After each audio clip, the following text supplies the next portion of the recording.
Hey, what's up, everybody? This is Tony Beaman here for another edition of BlackInk.tv. Happy New Year. We have some incredible new quality guests coming, and I'm really excited. Today, on that note, wow, this is a true honor for me. We have Mr. Nicholas Rees. He is the co founder and chairman of not only Kanoo Pays, but also the Kanoo Innovation Hub.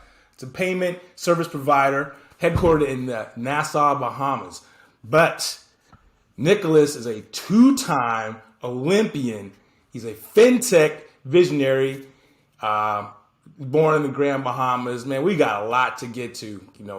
Nicholas, welcome to Black Ink, man.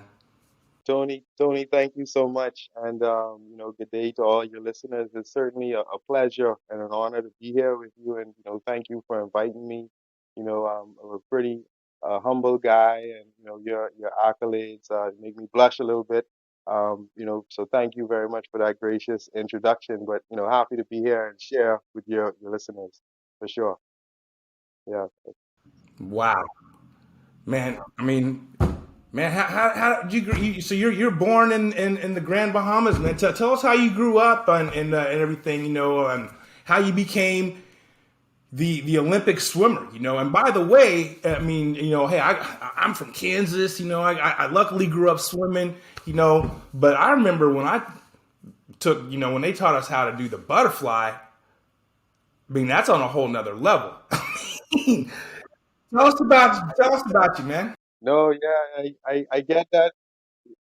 I get that a lot. So I was born, on the island of Grand Bahama. It's one of the northernmost islands in the Bahamas. We have the Bahamas is a chain of islands, 700 islands in total, 11 of which are major inhabited. And, I was, fortunate enough to have been, blessed to be born in this country. And I was a water baby from birth. I was swimming before I could walk. Essentially, my parents took me to the beach every day, on a daily basis, and for all intents and purposes, that was my life as a child growing up. And I remember as a young, I hadn't really started officially competing or training or taking swimming seriously until we moved to the capital city, which is the main island of Nassau. So my father had to relocate for work, and so we moved. It was heartbreaking for me as a child, and so but I kind of held on to that family island life, you know, going to the beach, running the streets, and with your friends at the age of 4 and 5 years old, kind of reminds you of the little Rugrats movie. So we had a neighborhood group of kids, and used to just it was free, and everyone took care. It was a community took care of a child, right? And so it was very much that culture and community, and so that kind of ripped me apart, when my father decided to move to Nassau.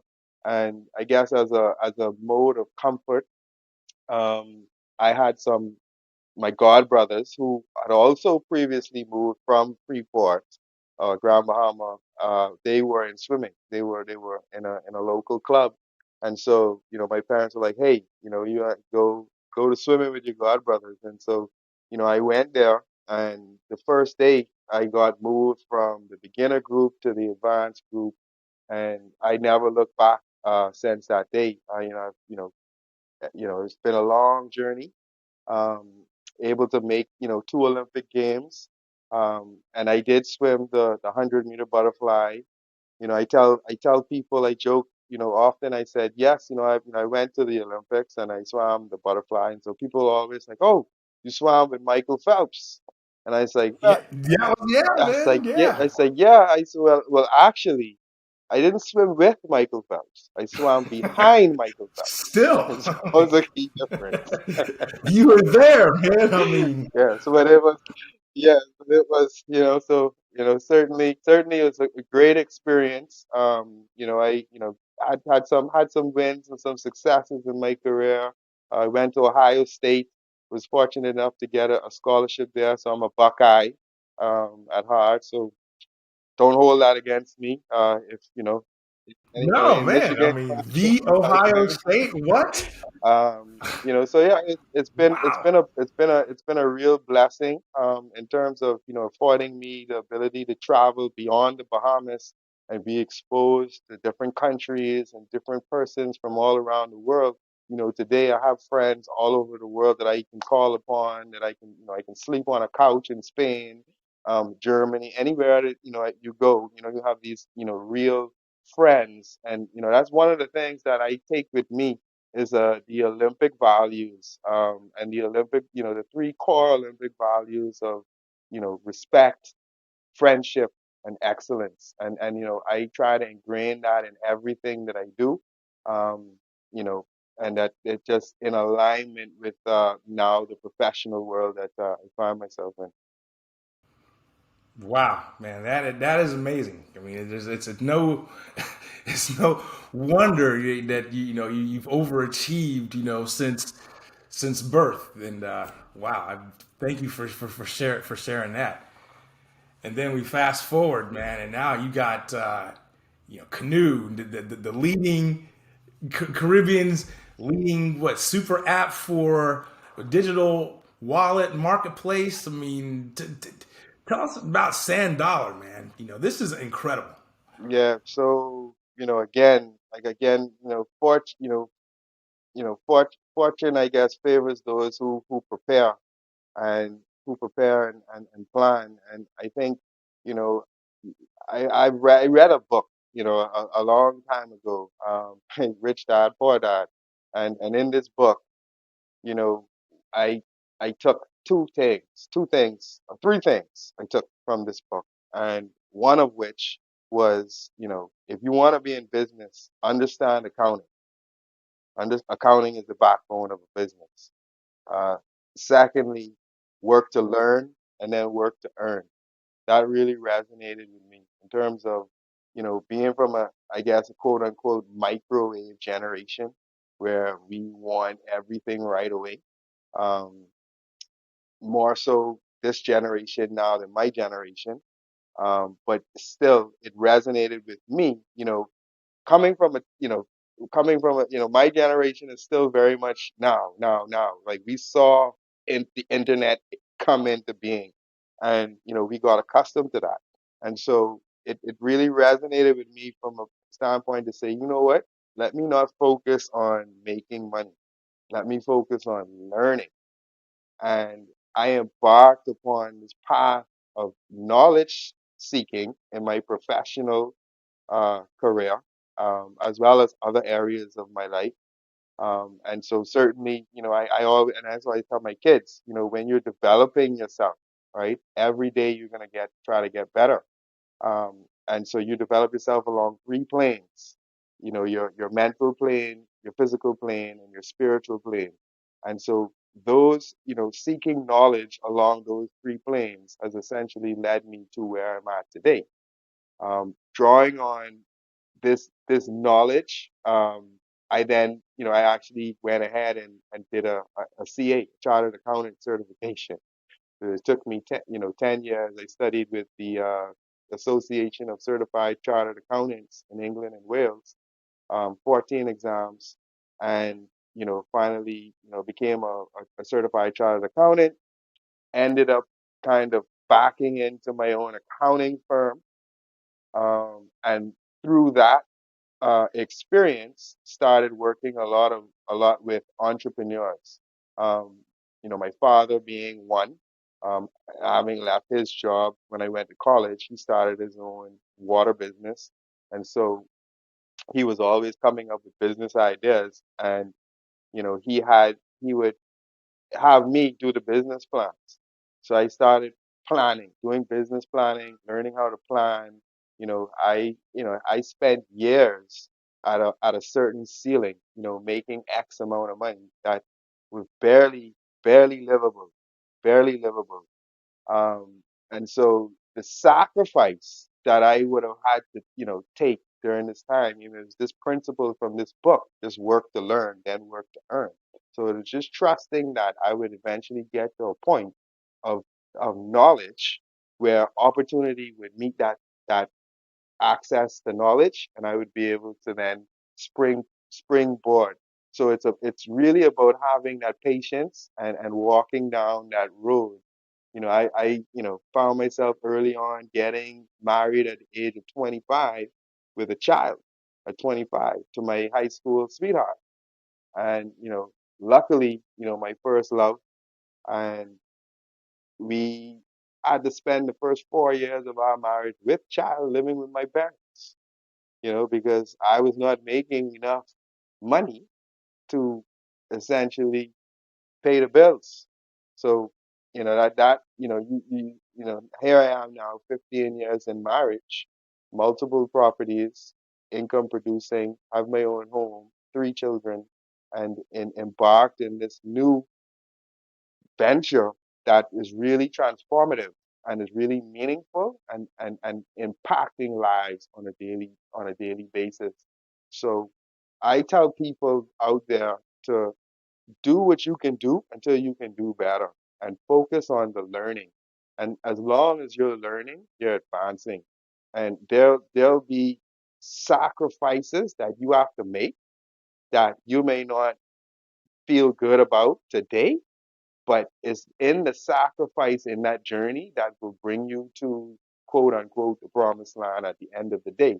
And by no intent and purpose have I arrived at any promised land, right? It is a work in progress. It is a constant development. It is a constant, building process of putting a foundation and having that foundation in place, and then building block by block by block by block with patience. And so that's what has guided me. You asked about the sand dollar. So coming Oh coming, man, yeah. there's so So much to talk. There's so much to talk about, man. Oh my gosh, yeah. right, yeah. But if I could just one So man, just it's amazing that you talk about the patience and at every level that you achieve. Isn't it amazing just how much more humble that you become because of the journey that you have to go through? Have you found that yourself as well? I have found I have found that true success will never come without humility and gratitude. And Hmm. so that is the first step, right? And so you have to be grateful for what you have, right? Number one. You have a clear vision of what you want, where you want to get to, but you have to be grateful and you have to be humble. Because it's in that humility that allows you to accept your lessons when you lose and when you fail, right? And so you have to be willing to fail, open to fail, and fail quickly, but fail forward. Um, and so essentially, that's what I think. It's difficult for some some persons to do.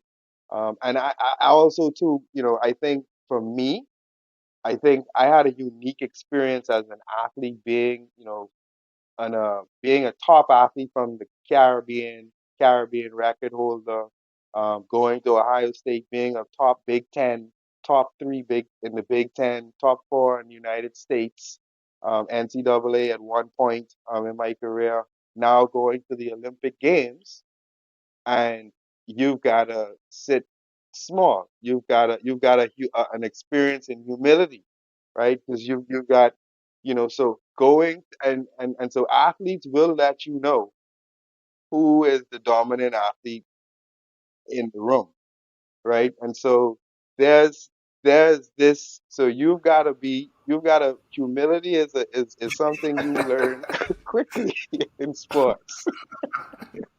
And so and being comfortable with yourself, right? So if you're comfortable with yourself, you're okay. At the end of the day, you try your best. It's okay to lose. It's okay not to, to and so it's just being, finding this sense of peace for yourself, and that really allows you to be the best you can be. And so I think a lot of those experiences helped me in directly in my professional career, engaging with different strategic stakeholders and whatnot. I think it's just been something that's so beneficial. So I try to I tell have all my children play a sport, pick a sport, choose any sport. I tried to get them into swimming. They all hated it. So they're all gone in different directions. But that's with the principles that we learn in through sports, uh, translates directly. Even other extracurricular activities as well. It's just about being well-rounded Mm-hmm. and bringing balance to your life and focusing on learning, education along the three planes Mm-hmm. um, to build success. We have so much to get to, man. I mean, I could talk to you all day, but man, the sand Yeah, dollar is we, so. we haven't even talked about sand dollar. Yeah, I so mean, oh I my gosh, but I feel I was reading yes, though, man. That I mean, like this is pretty incredible. I mean, I mean, it within itself. Now, I mean, from my understanding, it's actually it's not cryptocurrency. It's not a stable coin. I mean, it's actual legal tender in digital format. Is am I explaining that correctly? yes. So the sand dollar is the world's first central bank digital currency. And so it is no different, however, than a traditional Bahamian paper dollar. So it is just a Bahamian dollar, and it transacts in the same way. It is cost free to transact peer to peer or to transfer digital dollar within the Bahamas. So this is an instrument that's issued by the central bank of the Bahamas. So it is revolutionary. So you've got about 80 of the world's central banks that have central bank digital currencies uh, in development. A number have been released. There's been a release of a digital currency in Jamaica as well as the Eastern Caribbean. And so you're seeing this as a rise out of a need to drive financial inclusion and to guarantee, and to foster, faith in the monetary system in the retail payment industry. So it is different than a cryptocurrency. Um, we at Kanoo, the company that we launched, we are our payment wallet for all intents and purposes is tender agnostic in that we have a multi-folio wallet that we would sit our own closed loop cash token, the sand dollar, uh, digital currency, your current credit cards as well, similar to Apple Pay, Google Pay. And also we have the capability to have cryptocurrencies to sit in that wallet as well.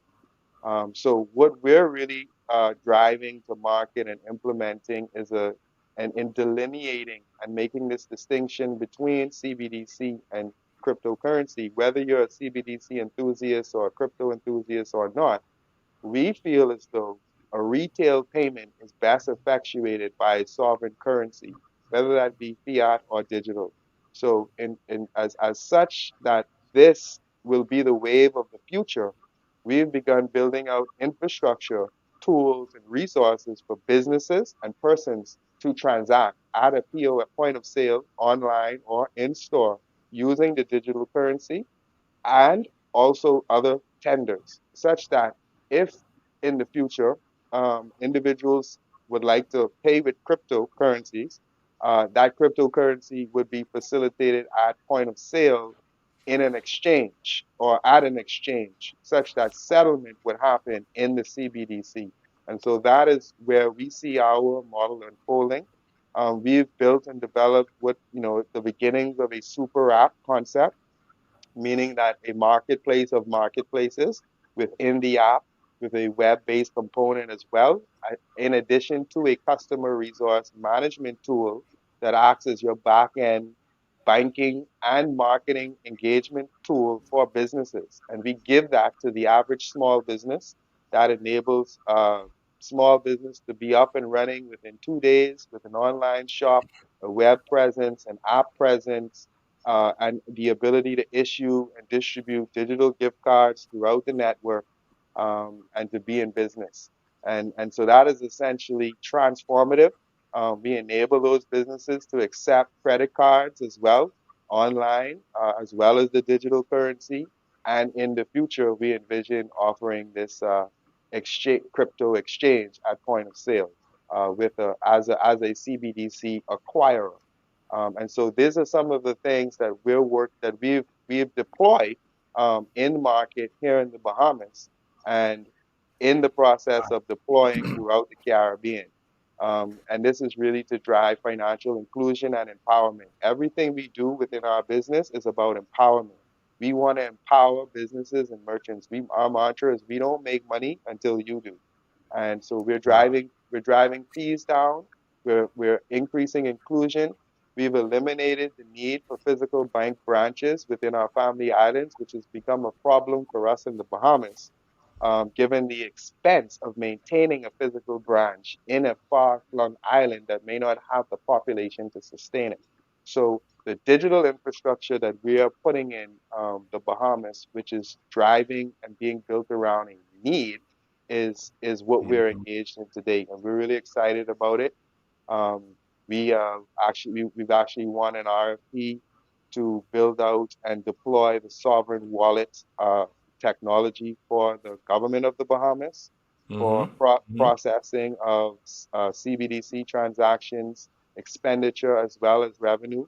And so if you can imagine now Congratulations. the future, this can enable governments to have real-time budget-based reporting with full transparency and accountability across all departments, with automatic Mm. sweeping of all funds directly to a central treasury wallet that is sovereign and maintained by the government. And we see ourselves as agnostic in that we want to build rails and infrastructure for persons and institutions to flourish and be empowered. And so that's the Mhm. core of our message. And so we're very very proud of that, and in the Incredible. process of doing some great things this year.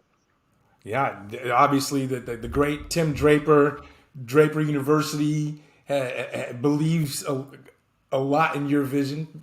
Uh, they've also partnered with you, man, for the Innovation Hub. Man, there's so much to talk about. I want to be respectful of your time, but you mentioned a little bit about the government contract that you won. Congratulations on that. And I was doing some research on that, man. Because you guys are doing some amazing things.